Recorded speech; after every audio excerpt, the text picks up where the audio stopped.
almost 6,000 hours and 280,000 kilometers. Finally something that's actually worth fixing. It's got no power right now.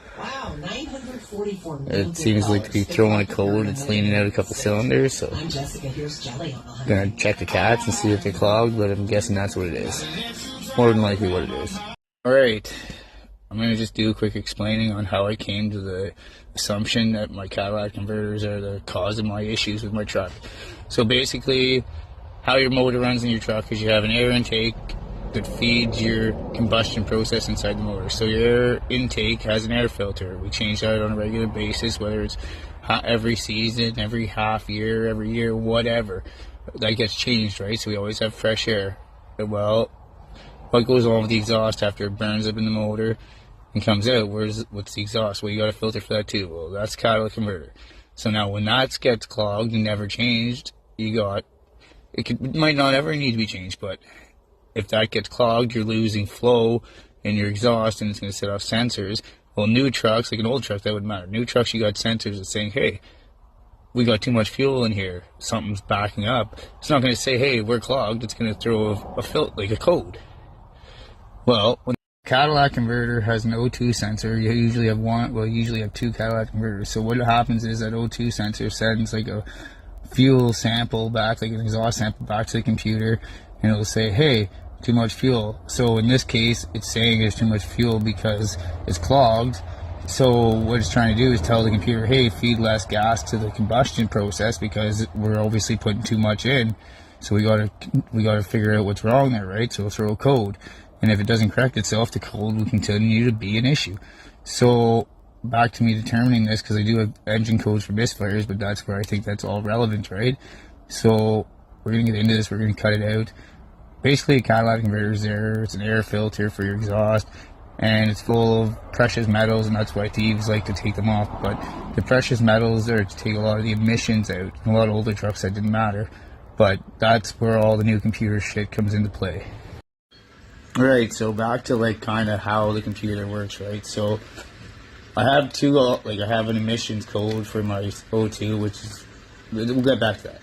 So I have a cylinder 4 and a cylinder 5 that are saying a misfire code. Now first thing people go to is sparking issue. You have a spark issue, right? Because you're obviously, everything else is getting fuel, so you go to spark. Well, at 260 some thousand or 80,000, man, spark plugs are probably really due to be like changed soon. But I don't think that's the main cause of the misfire. I think it's irrelevant to the misfire.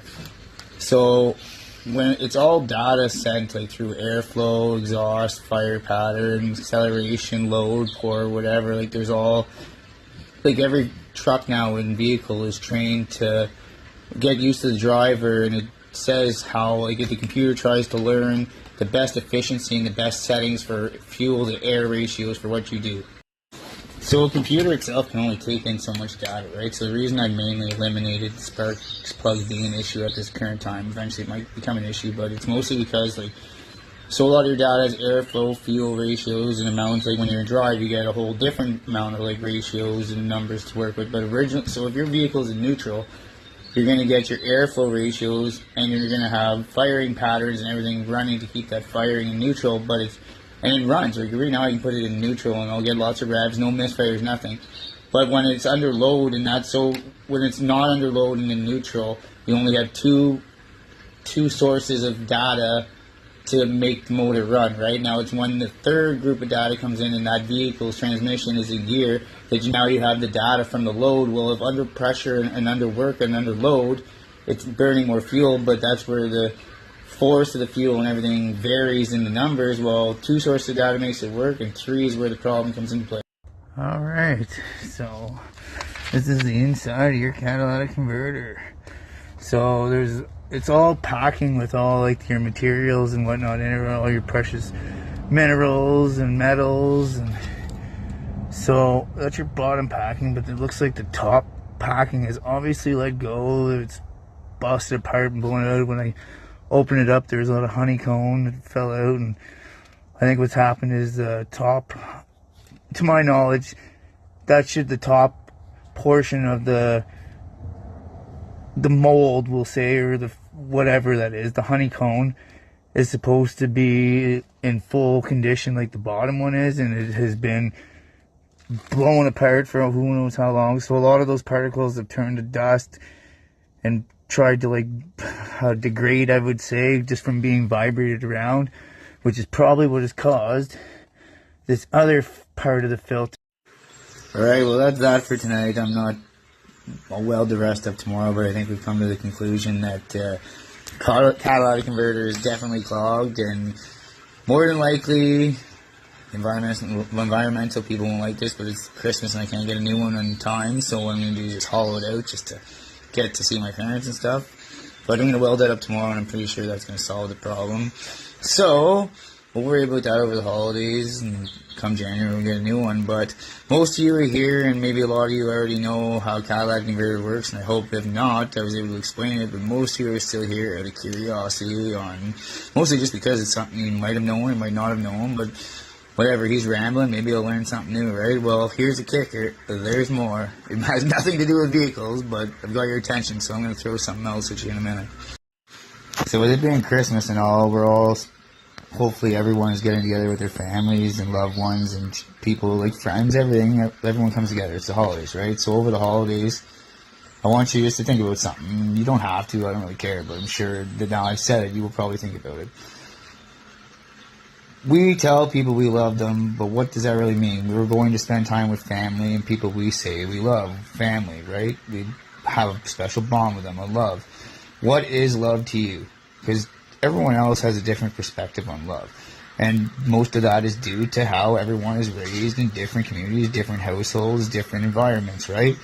So what I think is love, and my examples of love are different than what your example of love is going to be. But the best example of love out there is the love that a mother has for her child. That is probably a love that not many can compare to with other things throughout their life, other than the love that parents, and mostly your mother, has for you.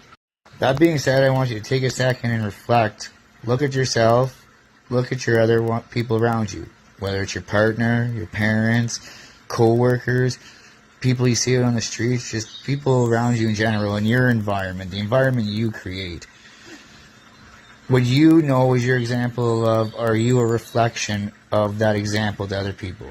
Are you a reflection of the example of love that you have been shown with your life? Because if you're not, you're throwing your own codes. People aren't going to pick up on your problems, and you won't pick up on other people's problems. If you don't live and not just, it's one thing to say it, it's another thing to actually put the energy into it, you know. So be careful who you tell that you love, because there's a lot of work and there's a lot that comes with saying those words. And to be simple, I'm going to break it down for you real quick. We see how our mother loves us.